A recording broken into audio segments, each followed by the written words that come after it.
ಎಲ್ಲರಿಗೂ ನಮಸ್ಕಾರ. ಶ್ರೀಕೃಷ್ಣನ ಕಿರೀಟದಲ್ಲಿರೋ ನವಿಲುಗರಿಯನ್ನ ನಾವೆಲ್ಲರೂ ನೋಡಿರ್ತೀವಿ. ಅದೊಂದು ಬರೀ ಅಲಂಕಾರ ಅಂತ ಅನ್ಕೋತೀವಿ ಅಲ್ವಾ?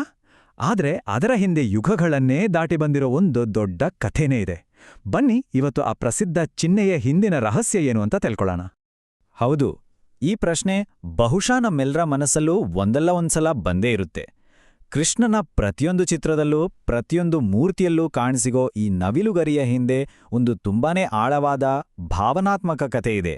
ಆ ಕಥೆ ಏನು ಅಂತ ಇವತ್ತು ನೋಡೋಣ. ಸರಿ, ಈ ಕಥೆ ಶುರುವಾಗೋದೇ ಒಂದು ದಟ್ಟವಾದ ಹಳೆಯ ಕಾಲದ ಕಾಡಿನಲ್ಲಿ. ಅಲ್ಲಿ ಪರಿಸ್ಥಿತಿ ತುಂಬಾನೇ ಗಂಭೀರವಾಗಿತ್ತು. ಶ್ರೀರಾಮ, ಸೀತೆ, ಲಕ್ಷ್ಮಣರು ಇವರೆಲ್ಲ ವನವಾಸದಲ್ಲಿ ಇದ್ರು ಅಲ್ವಾ? ಹಾಗೆ ದಟ್ಟ ಕಾಡಿನೊಳಗೆ ನಡ್ಕೊಂಡು ಹೋಗ್ತಾ ಇರ್ತಾರೆ. ನಡೆದು ಸುಸ್ತಾಗಿ ಸೀತಾಮಾತೆಗೆ ತಡೆಯೋಕ್ ಆಗದೆ ಇರುವಷ್ಟು ಬಾಯಾರಿಕೆ ಆಗತ್ತೆ. ಸುತ್ತಲೂ ನೋಡಿದ್ರೆ ಎಲ್ಲೂ ಒಂದೇ ಒಂದು ಹನಿ ನೀರಿನ ಸುಳಿವೂ ಕೂಡ ಇರಲಿಲ್ಲ.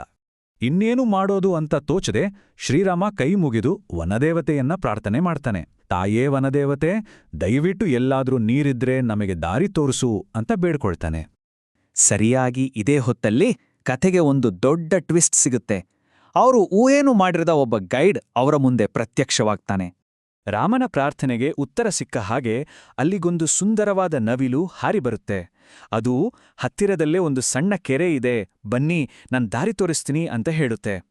ಇದನ್ನ ಕೇಳಿ ಅವರಿಗೆ ಕತ್ತಲೆಯಲ್ಲಿ ಒಂದು ಬೆಳಕು ಕಂಡ ಹಾಗಾಯ್ತು. ಆಗ ಆ ನವಿಲು ಒಂದು ಸಿಂಪಲ್ ಆದರೂ ಅದ್ಭುತವಾದ ಪ್ಲಾನ್ ಹೇಳುತ್ತೆ. ನೋಡಿ, ನಾನು ಮುಂದೆ ವೇಗವಾಗಿ ಹಾರ್ಕೊಂಡು ಹೋಗ್ತೀನಿ, ನೀವು ದಾರಿ ತಪ್ಪಬಾರ್ದಲ್ವಾ? ಅದಕ್ಕೆ ನನ್ನ ಗರಿಗಳನ್ನೇ ಕಿತ್ತು ದಾರಿ ತುಂಬ ಹಾಕ್ತೀನಿ, ನೀವು ಅದನ್ನೇ ನೋಡ್ಕೊಂಡು ಹಿಂದೆ ಬನ್ನಿ ಅಂತ ಹೇಳುತ್ತೆ. ಆದ್ರೆ ಈ ಸಹಾಯಕ್ಕೆ ಆ ನವಿಲು ತೆರಿಬೇಕಾಗಿದ್ದ ಬೆಲೆ ಇದೆಯಲ್ಲ, ಅದು ತುಂಬಾನೇ ದೊಡ್ಡದು. ಯಾಕಂದ್ರೆ ನವಿಲುಗಳು ಹಾಗೆ ಸುಮ್ಸುಮ್ನೆ ಗರಿ ಕೀಳಲ್ಲ. ಅವುಗಳ ಗರಿಗಳು ಕಾಲ ಬಂದಾಗ ತಾವಾಗೇ ಉದುರುತ್ತವೆ. ಬಲವಂತವಾಗಿ ಕಿತ್ರೆ ಅವುಗಳ ಪ್ರಾಣಕ್ಕೆ ಅಪಾಯ. ಆ ನವಿಲಿಗೆ ತಾನು ಮಾಡ್ತಿರೋ ತ್ಯಾಗದ ಬಗ್ಗೆ ಚೆನ್ನಾಗೇ ಗೊತ್ತಿತ್ತು. ತನ್ನ ಪ್ರಾಣ ಹೋಗೋ ಕೊನೆ ಕ್ಷಣದಲ್ಲೂ ಆ ನವಿಲು ಏನ್ ಯೋಚನೆ ಮಾಡುತ್ತೆ ಗೊತ್ತಾ? ಇಡೀ ಜಗತ್ತಿನ ದಾಹವನ್ನೇ ತೀರಿಸುವ ಪರಮಾತ್ಮನ ದಾಹ ತೀರಿಸೋ ಭಾಗ್ಯ ನಂಗೆ ಸಿಕ್ತಲ್ಲ, ಇವತ್ತು ನನ್ನ ಜೀವನ ಸಾರ್ಥಕವಾಯ್ತು ಅಂತ ಖುಷಿಪಡುತ್ತೆ. ಅಬ್ಬಾ, ಎಂತಹ ನಿಸ್ವಾರ್ಥ ಸೇವೆ ಮತ್ತೆ ಭಕ್ತಿ ನೋಡಿ. ಸರಿ, ಈಗ ಕತೆಯ ಮುಂದಿನ ಭಾಗ ನೋಡೋಣ. ಈ ತ್ಯಾಗವನ್ನ ನೋಡಿದ ರಾಮ ಏನ್ ಮಾಡ್ತಾನೆ? ಯಾವ ಮಾತನ್ನ ಕೊಡ್ತಾನೆ? ಆ ಗರಿಗಳನ್ನೇ ಹಿಂಬಾಲಿಸಿಕೊಂಡು ರಾಮ, ಸೀತೆ, ಲಕ್ಷ್ಮಣರು ನೀರಿರೋ ಜಾಗಕ್ಕೆ ಬರ್ತಾರೆ.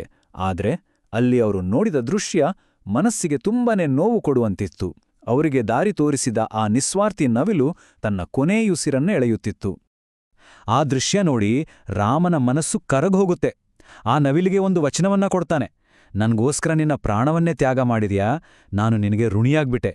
ಈ ಋಣವನ್ನ ನನ್ನ ಮುಂದಿನ ಜನ್ಮದಲ್ಲಿ ನಿನ್ನ ಗರಿಯನ್ನ ಯಾವಾಗಲೂ ನನ್ನ ತಲೆ ಮೇಲಿಟ್ಕೊಳ್ಳೋ ಮೂಲಕ ತೀರಿಸ್ತೀನಿ ಅಂತ ಮಾತ್ಕೊಡ್ತಾನೆ. ಹಾಗಾದ್ರೆ ತ್ರೇತಾಯುಗದಲ್ಲಿ ಕೊಟ್ಟ ಆ ಮಾತು ಯಾವಾಗ ಪೂರ್ತಿಯಾಯಿತು? ಅದನ್ನೇ ಈಗ ನೋಡೋಣ. ನೋಡಿ, ತ್ರೇತಾಯುಗದಲ್ಲಿ ಶ್ರೀರಾಮ ಕೊಟ್ಟ ಆ ವಚನ ದ್ವಾಪರಯುಗದಲ್ಲಿ ಶ್ರೀಕೃಷ್ಣನ ಅವತಾರದಲ್ಲಿ ಈಡೇರುಟೆ. ಅಂದ್ರೆ ಕೃಷ್ಣ ತನ್ನ ಕಿರೀಟದಲ್ಲಿ ಹಾಕೋ ಆ ನವಿಲ್ಗರಿ ಇದೆಯಲ್ಲ, ಅದು ಬರೀ ಅಲಂಕಾರ ಅಲ್ಲ, ಅದು ಒಂದು ಪವಿತ್ರ ಋಣದ ಸಂಕೇತ, ಯುಗಗಳನ್ನೇ ದಾಟಿ ಉಳಿಸ್ಕೊಂಡ ಒಂದು ಮಾತಿನ ಸಂಕೇತ. ಸರಿ, ಈ ಕಥೆಯಿಂದ ನಮ್ಗೆ ಕಲಿಯೋಕೇನಿದೆ? ಇದು ಬರೀ ಒಂದು ಪೌರಾಣಿಕ ಕಥೆನಾ? ಖಂಡಿತ ಇಲ್ಲ. ಇದು ನಮ್ಮೆಲ್ಲರಿಗೂ ಒಂದು ದೊಡ್ಡ ಪಾಠವನ್ನೇ ಹೇಳ್ಕೊಡುತ್ತೆ. ಈ ಇಡೀ ಕಥೆಯ ತಿರುಳೇ ಋಣ ಅನ್ನೋ ಕಾನ್ಸೆಪ್ಟ್. ಋಣ ಅಂದ್ರೆ ಬರೀ ದುಡ್ಡಿನ ಸಾಲ ಅಲ್ಲ, ಬೇರೆಯವರು ನಮಗೆ ಮಾಡಿದ ಸಹಾಯ, ತೋರಿಸಿದ ಪ್ರೀತಿ, ಅವರ ತ್ಯಾಗ, ಅದಕ್ಕೆ ನಾವು ತೋರಿಸಬೇಕಾದ ಕರ್ತವ್ಯ. ಇದನ್ನ ನಾವು ತಪ್ಪಿಸ್ಕೊಳಕ್ಕಾಗಲ್ಲ. ಒಂದ್ವೇಳೆ ಈ ಜನ್ಮದಲ್ಲಿ ಆಗದಿದ್ರೆ ಮುಂದಿನ ಜನ್ಮದಲ್ಲಾದರೂ ತೀರಿಸಲೇಬೇಕು. ಒಂದ್ಸಲ ಯೋಚನೆ ಮಾಡಿ, ಸ್ವತಃ ದೇವರೇ ಒಂದು ಋಣ ತೀರ್ಸೋಕೆ ಮರುಜನ್ಮ ಎತ್ತಬೇಕಾಯ್ತು ಅಂದ್ರೆ ಇನ್ನು ನಿಮ್ಮ ಕತೆ ಏನು ಅಲ್ವಾ? ನಮ್ಮ ಜೀವನದಲ್ಲಿ ನಾವು ಎಷ್ಟೊಂದು ಜನಕ್ಕೆ ಋಣಾಗಿರ್ತೀವಿ.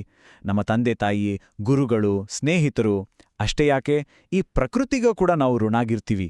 ಹಾಗಾಗಿ ಈ ಕತೆ ನಮ್ಗೇನು ಹೇಳುತ್ತೆ ಅಂದ್ರೆ, ಬದುಕಿದ್ದಾಗಲೇ ಆದಷ್ಟು ಒಳ್ಳೆದು ಮಾಡಿ ನಮ್ಮ ಋಣಗಳನ್ನ ತೀರಿಸ್ತಾ ಹೋಗ್ಬೇಕು. ಹಾಗಾದ್ರೆ ಕೊನೆಯದಾಗಿ ಒಂದು ಪ್ರಶ್ನೆ. ಈ ಕಥೆಯನ್ನ ಕೇಳಿದ್ಮೇಲೆ ನಮ್ಮ ಜೀವನದಲ್ಲಿ ನಾವು ಯಾರಿಗೆಲ್ಲ ಋಣಿಯಾಗಿದ್ದೇವೆ ಅಂತ ಒಮ್ಮೆ ಯೋಚಿಸೋಣ. ಆ ಪವಿತ್ರ ಋಣಗಳನ್ನ ನಾವು ಹೇಗೆ ತೀರಿಸ್ತಿದ್ದೇವೆ?